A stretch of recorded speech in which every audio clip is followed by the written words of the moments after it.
কারোর মতে ইরানের বিরুদ্ধে ইসরায়েলের এই যুদ্ধ পারমাণবিক অস্ত্রকে কেন্দ্র করে, আবার কেউ বলে এটি তেল, ক্ষমতা কিংবা ভূ রাজনীতির খেলা। কিন্তু যদি এক মুহূর্তের জন্য ধরে নেই এই পুরো সংঘাত সত্যিই পারমাণবিক অস্ত্রকে কেন্দ্র করে, তাহলে প্রশ্ন একটা উঠেই আসে, ইরানকে ঘিরে এত উদ্বেগ, কিন্তু ইসরায়েলকে নিয়ে কেন এই নীরবতা? ইসরায়েলের পারমাণবিক কর্মসূচি একটা ওপেন সিক্রেট, মানে সবই জানা কিন্তু তাও অস্পষ্ট। ইসরায়েল কখনো বলেনি তাদের কাছে পারমাণবিক অস্ত্র আছে, তারা এনপিটি চুক্তিতেও সই করেনি। 1950-এর দশকে ইসরায়েলের প্রথম প্রধানমন্ত্রী ডেভিড বেন একটি গোপন পারমাণবিক প্রকল্প শুরু করেন। ফ্রান্সের সহায়তায় মরুভূমির মধ্যে তৈরি হয় ডিমোনা পারমাণবিক কেন্দ্র। সরকার বলেছিল এটি গবেষণার জন্য, কিন্তু আসল লক্ষ্য ছিল ভিন্ন। 1969 সালে মার্কিন প্রেসিডেন্ট রিচার্ড নিক্সন এবং ইসরায়েলের মধ্যে একটি গোপন সমঝোতা হয়। শর্ত, ইসরায়েল কখনো তাদের প্রকাশ্যে পারমাণবিক অস্ত্র স্বীকার করবে না। কিন্তু তাদের এই গোপনীয়তা ভেঙে যায় 1986 সালে।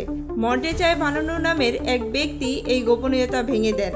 তিনি দ্য সানডে টাইমসকে জানান ইসরায়েলের কাছে 100 থেকে 200 পারমাণবিক অস্ত্র থাকতে পারে। তিনি আরও দাবি করেন ইসরায়েল হাইড্রোজেন বোমাও তৈরি করতে সক্ষম। কিন্তু প্রতিবেদন প্রকাশের আগেই তিনি রহস্যজনকভাবে নিখোঁজ হন।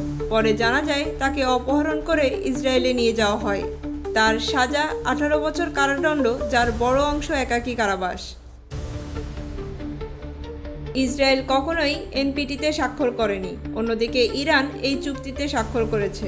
তবুও ইসরায়েলের প্রধানমন্ত্রী বেঞ্জামিন নেতানিয়াহু বারবার সতর্ক করেছেন ইরান পারমাণবিক অস্ত্র তৈরি করতে পারে। আর ঠিক এইখানেই তৈরি হয় এক বড় বৈপরীত্য। 1979 সালে দক্ষিণ আটলান্টিকে একটি রহস্যময় আলোর ঝলকানি দেখা যায়, যা ভেলা ইনসিডেন্ট নামে পরিচিত। অনেকে বিশ্বাস করেন এটি ছিল ইসরায়েলের গোপন পারমাণবিক পরীক্ষা, যদিও যুক্তরাষ্ট্র আনুষ্ঠানিকভাবে তা নিশ্চিত করেনি। যুক্তরাষ্ট্র মধ্যপ্রাচ্যে ইসরায়েলকে একটি গুরুত্বপূর্ণ স্ট্র্যাটেজিক পার্টনার হিসেবে দেখে, তাই আন্তর্জাতিক ফোরামে ইসরায়েলের উপর চাপ তুলনামূলক কম, যার কারণে ইসরায়েলের গোপন তথ্যগুলোকে গোপন রাখার ক্ষেত্রে যুক্তরাষ্ট্রের বড় সহযোগিতা রয়েছে।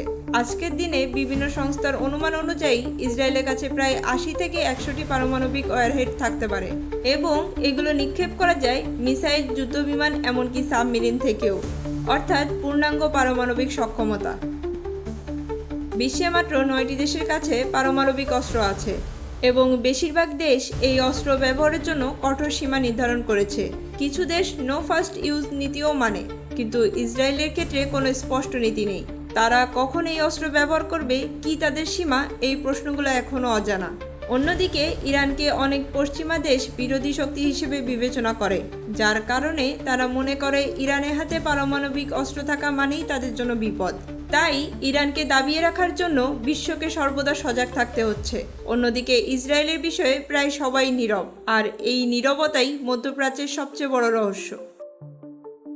তবে এই পার্থক্যের সঠিক উত্তর না জানা গেলেও এতটুকু বোঝা যাচ্ছে, এই যুদ্ধের মাধ্যমে তৈরি হচ্ছে একটি কলঙ্কিত ইতিহাস, যে ইতিহাসে দেখা যাবে মধ্যপ্রাচ্যের বহুরূপী শক্তির খেলা।